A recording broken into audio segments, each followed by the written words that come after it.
Welcome to RS law classes. हम probation act पढ़ रहे हैं और हमने धारा 1 से लेकर 4 तक पढ़ लिया है, लेकिन एक हल्का सा रिवीजन हमने देखा धारा 1 में संक्षिप्त नाम, विस्तार और प्रारंभ। संक्षिप्त नाम हमने देखा अपराधी परिवीक्षा अधिनियम 1958, विस्तार संपूर्ण भारत पर, और इसका अधिनियमित होने की तारीख याद रखनी है 16 मई 1958। दूसरे में हमने परिभाषाएं देखी, जिसमें संहिता, परिवीक्षा अधिकारी और विहित की परिभाषा थी, और जो कोई नहीं दी गई है वो CRPC में दी गई परिभाषाएं मानी जाएगी। तीसरा है कतिपय अपराधियों को भर्त्सना के पश्चात छोड़ देने की न्यायालय की शक्ति। तो हमने देखा छोटे अपराधों के संबंध में 2 वर्ष तक के अपराधों के संबंध में भर्त्सना पर छोड़ा जा सकता है। इसमें कुल कितनी बातें थी? पहला, जो IPC की धाराएं थी 379, 380, 381, 404, 420, इनके संबंध में, और 2 वर्ष तक के अपराध चाहे वो IPC के हो चाहे वो अन्य अपराध हो, उनके संबंध में भर्त्सना पर छोड़ा जा सकता है, लेकिन पूर्व दोष सिद्धि साबित नहीं होनी चाहिए। और पूर्व दोष सिद्धि को भी डिफाइन किया है। पूर्व में चाहे धारा 3 में या धारा 4 में परिवीक्षा का लाभ दिया गया है या पहले इस तरफ से कोई आदेश दिया गया है, तब भी पूर्व दोष सिद्धि मानी जाएगी। धारा 4 कहती है कतिपय अपराधियों को सदाचरण की परिवीक्षा पर छोड़ने की शक्ति। हमने इसको डिटेल में पढ़ा, ये बहुत ही बड़ी धारा है। सबसे पहले हमने इसमें देखा ये मृत्यु दंड और आजीवन कारावास के संबंध में लागू नहीं होती। इसके बाद में इसमें मुख्य बात है कि इसमें बॉन्ड भरवाया जाता, बंध पत्र भरवाया जाता है। कितने वर्ष तक का? 3 वर्ष तक का बॉन्ड भरवाया जा सकता है। क्या कहकर? आहूत किए जाने पर उपस्थित होगा, पर दंडादेश प्राप्त करेगा, परिशांति कायम रखेगा और सदाचारी बना रहेगा। उसके बाद हमने देखा कि जब इससे बॉन्ड लिया जाता है तो उस व्यक्ति का और उस प्रतिभू का नियत निवास स्थान होना चाहिए जो उस न्यायालय के क्षेत्राधिकार में आता हो, और जब ऐसा आदेश देगा तो न्यायालय परिवीक्षा अधिकारी की रिपोर्ट पर विचार करेगा। न्यायालय यदि चाहे तो पर्यवेक्षण आदेश भी दे सकता है, जो न्यूनतम 1 वर्ष तक का होगा। इससे अधिकतम कितना हो सकता है? 3 वर्ष तक का, जिसकी उपधारा 1 में हमने देखा। उसके बाद हमने देखा कि न्यायालय शर्तें अधिरोपित कर सकता है, नियत निवास स्थान में रहने के लिए या भारत छोड़कर नहीं जाने के लिए, मादक पदार्थ से प्रवृत्त रहने के लिए, कोई भी अपराध नहीं करने के संबंध में, या उस विशिष्ट अपराध या उस विशिष्ट मामले में कैसी शर्तें लगानी चाहिए, वैसे शर्तें न्यायालय उस अपराधी पर लगा सकता है। और लास्ट में कहा है कि न्यायालय प्रतिभू, बंधपत्र, जो भी प्रतिभू और अपराधी और पर्यवेक्षण अधिकारी होगा, इन सबको इस आदेश की एक प्रति देगा। हमने धारा 1 से लेकर 4 तक डिटेल में पढ़ लिया है। अब हम शुरू करते हैं धारा 5। धारा 5 कहती है छोड़े गए अपराधियों से प्रतिकर और खर्चे देने की अपेक्षा करने की न्यायालय की शक्ति। इस संबंध में जब हमने धारा 3 में छोड़ा और धारा 4 में छोड़ा, तो धारा 3 और 4 में छोड़ते वक्त इसमें प्रतिकर का आदेश भी चाहे तो न्यायालय दे सकता है। तो प्रतिकर किस किस के संबंध में है, इसको पढ़ते हैं। धारा 3 या 4 के अधीन अपराधी को छोड़ने का निर्देश देने वाला न्यायालय यदि ठीक समझता है तो उस समय तक अतिरिक्त आदेश कर सकता है। तो हमने पहले एक अतिरिक्त आदेश क्या पढ़ा था? पर्यवेक्षण आदेश। अब अतिरिक्त आदेश हम क्या पढ़ रहे हैं? प्रतिकर आदेश। तो जब परिवीक्षा का लाभ दिया जाता है तो कोर्ट अतिरिक्त आदेश, अन्य आदेश क्या क्या दे सकता है? तो पहला पर्यवेक्षण आदेश, दूसरा प्रतिकर आदेश। उसी समय तक अतिरिक्त आदेश कर सकेगा जिसमें उसे निम्नलिखित संदत करने के लिए निर्दिष्ट किया जाएगा। इसमें क्या क्या उसको संदत करना होगा? पहला, अपराध के किए जाने से किसी व्यक्ति को हुई हानि या क्षति के लिए इतना प्रतिकर जितना न्यायालय युक्तियुक्त समझे। जिस व्यक्ति ने अपराध किया है उस पीड़ित व्यक्ति को कितनी क्षति हुई है उसके लिए प्रतिकर की मात्रा निश्चित कर सकता है और उससे प्रतिकर दिलाकर अपराधी को परिवीक्षा का लाभ दे सकता है। दूसरा है कार्यवाहियों के इतने खर्चे जितने न्यायालय युक्तियुक्त समझे वो भी दिला सकता है। तो इसमें क्षति और हानि के खर्चे भी दिला सकता है, और न्यायालय में जो कार्यवाही हुई उसके खर्चे जो हुए पीड़ित के वो भी दिलवा सकता है। इसके संबंध में आदेश न्यायालय कर सकता है। धारा 5 की उपधारा 2 कहती है कि उपधारा 1 के अधीन संदत किए जाने के लिए आदिष्ट रकम संहिता की धारा 386 और 387 के उपबंधों के अनुसार जुर्माने के रूप में वसूल की जाएगी। ये 386 और 387 CRPC 1898 के संबंध में है। वर्तमान की जो संहिता है इसकी धारा 421 और 424 में ये प्रावधान दिए गए हैं कि प्रतिकर जुर्माने के रूप में वसूल किए जाएंगे, तो CRPC के प्रावधान इस पर लागू होंगे। उपधारा 3 कहती है उसी मामले से जिसके लिए अपराधी अभियोजित किया जाता है, पैदा होने वाले किसी वाद का विचारण करने वाला सिविल न्यायालय नुकसानी दिलाने में उस किसी रकम को गणना में लेगा जो उपधारा 1 के अधीन प्रतिकर के रूप में संदत या वसूल की गई हो। तो यहाँ पे ध्यान देने की बात है, उसी मामले से संबंधित जिसमें अपराधी अभियोजित किया जाता है। अगर उसी मामले में उसने पीड़ित ने कोई सिविल मामला भी दायर किया है और वहां पर भी वो प्रतिकर की मांग करता है, तो सिविल न्यायालय वहां पूछ सकता है कि क्या आपने कहीं और कहीं क्रिमिनल कार्यवाही में या प्रतिकर प्राप्त किया है, तो वहां पर ये चीज मेंशन की जाएगी कि हाँ वहां पे प्रतिकर प्राप्त किया है, तो उस प्रतिकर की रकम को साथ में जोड़ते हुए सिविल न्यायालय ऐसा आदेश दे सकता है। धारा 6 कहती है 21 वर्ष से कम आयु वाले अपराधियों के कारावास पर निर्बंधन। जो व्यक्ति 21 वर्ष से कम आयु के हैं तो उनके संबंध में कारावास नहीं दिया जाएगा, उन्हें परिवीक्षा का लाभ दिया जाएगा। जब 21 वर्ष से कम आयु वाला कोई व्यक्ति कारावास से किंतु आजीवन कारावास से नहीं दंडनीय कोई अपराध करने का दोषी पाया जाता है, तब वह न्यायालय जिसने उस व्यक्ति को दोषी पाया है उसे कारावास से तब तक दंडित नहीं करेगा जब तक उसका समाधान नहीं हो जाता कि मामले की परिस्थितियों को, जिसके अंतर्गत अपराध की प्रकृति और अपराधी का चरित्र भी है, ध्यान में रखते हुए यह वांछनीय नहीं होगा कि उससे धारा 3 या धारा 4 के अधीन व्यवहार किया जाए, और यदि न्यायालय अपराधी को कारावास का कोई दंड देता है तो वैसा करने के अपने कारणों को अभिलिखित करेगा। तो यहाँ पर मैंडेटरी बता दिया गया है कि जो व्यक्ति 21 वर्ष से कम आयु का है और उसने मृत्युदंड और आजीवन कारावास को छोड़कर कोई अपराध किया है तो उसे परिवीक्षा का लाभ दिया जाएगा।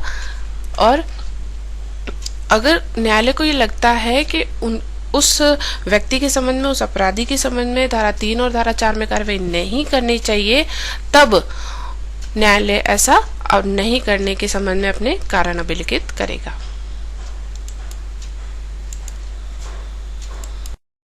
उपधारा 2 कहती है अपना यह समाधान करने के प्रयोजन के लिए कि क्या उपधारा 1 में निर्दिष्ट किसी अपराधी से धारा 3 या धारा 4 के अधीन व्यवहार करना वांछनीय नहीं होगा, न्यायालय परिवीक्षा अधिकारी से रिपोर्ट मांगेगा और रिपोर्ट पर यदि कोई हो और अपराधी के चरित्र और शारीरिक तथा मानसिक दशा के संबंध में उसे प्राप्त किसी अन्य जानकारी पर विचार करेगा। तो जब उपधारा 1 के अधीन कोई कार्यवाही हो रही होती है, यानी 21 वर्ष से कम आयु का व्यक्ति है और उसको सजा देनी है या नहीं देनी है, उसके संबंध में कार्यवाही है, तो न्यायालय आदेश देता है कि नहीं, उसे तो सजा दी जाएगी।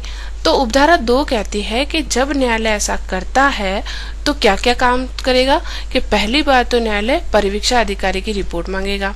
यहाँ पे मांगेगा मैंडेटरी है, उस परिवीक्षा अधिकारी की रिपोर्ट पर विचार करेगा। अपराधी का क्या चरित्र रहा है, अच्छा चरित्र रहा है, बुरा चरित्र रहा है, इसके संबंध में उसकी शारीरिक दशा क्या है, मानसिक दशा क्या है, इन सब बातों पर जानकारी लेने के पश्चात यदि न्यायालय को लगता है कि उसे सजा नहीं दी जानी चाहिए या सजा दी जानी चाहिए तो उसके संबंध में ऐसा आदेश करता है। धारा 6 पूरी होती है, धारा 7 में आते हैं। धारा 7 कहती है परिवीक्षा अधिकारी की रिपोर्ट का गोपनीय होना। परिवीक्षा अधिकारी की रिपोर्ट हमने 4 में, सेक्शन 4 में देखी जब वो सदाचरण की परिवीक्षा में छूटता है, और सेक्शन 6 में अभी हमने देखा है जब वो परिवीक्षा 21 वर्ष से कम आयु के अपराधी के संबंध में परिवीक्षा का लाभ देता है। तो इन दोनों के संबंध में हमने परिवीक्षा अधिकारी की रिपोर्ट मांगी, ऐसी रिपोर्ट गोपनीय मानी जाएगी, ये बात कहता है धारा 7। परंतु न्यायालय यदि ठीक समझता है तो उसका सार अपराधी को संसूचित कर सकेगा, और उसे ऐसा साक्ष्य पेश करने का अवसर दे सकेगा जैसा रिपोर्ट में कथित विषय से सुसंगत हो। यहाँ पे पहली बात कह दी कि गोपनीय होगा, लेकिन इसमें एक परंतु जोड़ दिया। यदि न्यायालय को लगता है कि उसका सार बताना चाहिए तो वो अपराधी को ऐसा सार बता भी सकता है जो उस रिपोर्ट में लिखा हो, जिसके संबंध में यदि अपराधी को लगता है कि उसके साथ अन्याय हुआ है तो उसे बताया जाए, तब न्यायालय ऐसा कर सकता है कि उसका सार उसे संसूचित कर सकता है और ऐसा साक्ष्य पेश करने का भी उसे अवसर दे सकता है जिसके संबंध में वो अपने आप को बेकसूर साबित कर सके।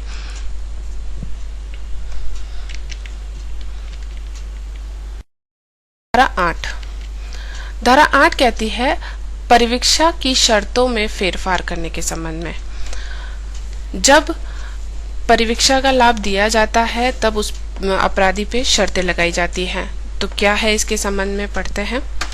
उपधारा 1 कहती है कि यदि किसी परिवीक्षा अधिकारी के आवेदन पर किसी न्यायालय की जिसने किसी अपराधी के संबंध में धारा 4 के अधीन आदेश पारित किया गया है, यह राय है कि अपराधी द्वारा दिए गए किसी बंद पत्र की शर्तों में फेरफार करना उस अपराधी और जनता के हितों में समीचीन या आवश्यक है, तो वह उस कालावधि के दौरान जब बंद पत्र प्रभावी है किसी समय उसकी अस्तित्वावधि को बढ़ा या घटाकर, किंतु इस प्रकार नहीं कि वह मूल आदेश की तारीख से 3 वर्ष से अधिक की न हो, अथवा उसकी शर्तों को परिवर्तित करके या उसमें अतिरिक्त शर्तें अंतः स्थापित करके उस बंद पत्र में फेरफार कर सकेगा। अब इसको डिटेल में हम पढ़ते हैं। सबसे पहली बात है, ये जो धारा है परिवीक्षा की शर्तों में फेरफार करने के संबंध में, ये धारा 4 के संबंध में लागू होती है, ना कि धारा 3 के संबंध में। तो सबसे पहली बात आपको ये याद रखनी है, ये सदाचरण की परिवीक्षा पर छोड़ा जाता है तब शर्तें लगाई जाती है। तो धारा 3 में हमने शर्तें नहीं पढ़ी थी, शर्तें यहाँ पढ़ी थी, तो धारा 4 में शर्तें लगाई गई है, उसके फेरफार करने के लिए धारा 8 बताती है। अपराधी द्वारा जो बंद पत्र दिया गया था उसमें शर्तें लगाई है। अब शर्तें क्यों बदलना है? क्योंकि वो अपराधी के हितों के लिए हो चाहे जनता के हितों के लिए हो, आवश्यक है उस शर्तों को बदलना। अब उसमें क्या क्या बदला जा सकता है? जो समय अवधि है, जैसे मान लो कि उसमें 1 वर्ष के लिए उसको पर्यवेक्षण के लिए रखा, तो न्यायालय यदि चाहे तो उसे बढ़ा भी सकता है। उसे कितने साल का बॉन्ड भरवाया, बंद पत्र भरवाया, तो उसे भी बढ़ा सकता है, लेकिन ये अवधि 3 वर्ष से अधिक की नहीं होगी। और कोई शर्तें लगाई हैं तो शर्तें कम भी कर सकता है और अन्य शर्तें ऐड भी कर सकता है। इस तरह से फेरफार कर सकता है। परंतु ऐसा कोई फेरफार अपराधी को या बंद पत्र में वर्णित प्रतिभू या प्रतिभुओं को सुनवाई अवसर दिए बिना नहीं किया जाएगा। जब भी कोई फेरफार किया जाएगा तो बंद पत्र भरने वाले व्यक्ति को और उनके प्रतिभुओं को भी बुलाया जाएगा, उन्हें सुनवाई का अवसर दिया जाएगा, तत्पश्चात ही ऐसा परिवर्तन किया जाएगा। यदि कोई प्रतिभु उपधारा 1 के अधीन किए जाने के लिए प्रस्तावित किसी फेरफार के लिए सहमत होने से इनकार करता है तो न्यायालय अपराधी से नया बंद पत्र देने की अपेक्षा कर सकेगा, और अपराधी यदि वैसा करने से इनकार करेगा या उससे असफल होता है तो न्यायालय उसे उस अपराध के लिए दंडित कर सकेगा जिसका वह दोषी पाया जाता है। तो इसके संबंध में ये ध्यान देने की बात है कि जब कोई व्यक्ति प्रतिभु के रूप में आता है और जब फेरफार किया जाता है तो प्रतिभु उस फेरफार से इनकार कर देता है, तो जब इनकार करता है तो न्यायालय उस अपराधी से कहेगा कि आप अपना नया प्रतिभु लेके आए, और अगर अपराधी ऐसा प्रतिभु लाने में असफल रहता है या फिर वो इनकार करता है तो न्यायालय उसे मूल अपराध के लिए दंडित कर सकता है। उपधारा 3 कहती है, इसमें इसके पूर्व अंतर्विष्ट किसी बात के होते हुए भी यदि किसी न्यायालय का जो किसी अपराधी के संबंध में धारा 4 के अधीन कोई आदेश पारित करता है, परिवीक्षा अधिकारी द्वारा किए गए आवेदन पर समाधान हो जाता है कि अपराधी का आचरण ऐसा रहा है कि उसे और आगे पर्यवेक्षणाधीन रखना अनावश्यक हो गया है तो वह उसके द्वारा दिए गए बंध पत्र को उन्मोचित कर सकेगा। तो जब धारा 4 में ऐसा आदेश दिया जाता है और बाद में परिवीक्षा अधिकारी की रिपोर्ट जब न्यायालय में आती है और उसका आचरण बदल जाता है, वो अच्छे व्यवहार में बदल जाता है, कोई अपराध नहीं करता है, शर्तों का पालन करता है, तब न्यायालय उस व्यक्ति को जो बंध पत्र भरा था बंध पत्र को उन्मोचित कर देगा, उस व्यक्ति को छोड़ दिया जाएगा। धारा 9 कहती है बंध पत्र की शर्तों के अनुपालन में अपराधी के असफल होने की दशा में प्रक्रिया। अब ध्यान रखने की बात है, धारा 8 भी 4 के संबंध में है, धारा 9 भी 4 के संबंध में है। उपधारा 1 कहती है यदि उस न्यायालय के पास जो किसी अपराधी के संबंध में धारा 4 के अधीन कोई आदेश पारित करता है या किसी न्यायालय के पास जो उस अपराधी की बाबत उसके मूल अपराध के संबंध में कार्यवाही कर सकता था, परिवीक्षा अधिकारी की रिपोर्ट पर या अन्यथा यह विश्वास करने का कारण है कि अपराधी अपने द्वारा दिए गए बंध पत्र या बंध पत्र की शर्तों में से किसी का अनुपालन करने में असफल हुआ है, तो वह उसकी गिरफ्तारी के लिए वारंट जारी कर सकेगा या यदि ठीक समझता है तो उसके या प्रतिभुओं के यदि कोई हो नाम सम्मन निकाल सकेगा, जिसमें उससे या उनसे यह अपेक्षा की जाएगी कि वह समय पर जो सम्मनों में विनिर्दिष्ट हो उसके समक्ष उपस्थित हो। जब किसी अपराधी के संबंध में धारा 4 में कोई आदेश दिया जाता है और परिवीक्षण आदेश भी दिया जाता है और परिवीक्षा अधिकारी की रिपोर्ट न्यायालय में पेश की जाती है और कोर्ट में ये बताया जाता है कि अपराधी ने बंध पत्र की शर्तों का पालन नहीं किया है, इनकार कर रहा है या असफल हुआ है, तो उसके संबंध में न्यायालय गिरफ्तारी के लिए वारंट जारी कर सकेगा। और अगर न्यायालय ठीक समझता है तो जो प्रतिभु उसके संबंध में आए थे उनके नाम भी सम्मन निकाल सकता है। सम्मन इसलिए निकाला जाएगा उनके लिए कि वो न्यायालय के समक्ष उपस्थित हो।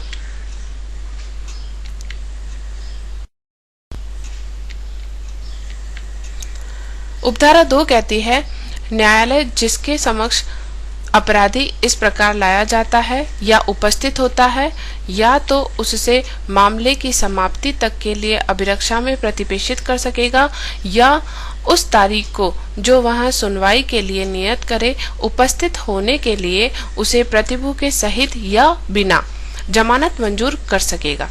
तो यहाँ पर दो बातें हैं। पहला, जब ऐसा अपराधी लाया जाता है कोर्ट में या फिर वो स्वयं उपस्थित होता है तो कोर्ट चाहे तो उसे अभिरक्षा में भेज सकता है या फिर उसे जमानत मंजूर करके छोड़ सकता है, उसको सुनवाई का अवसर दिया जाएगा।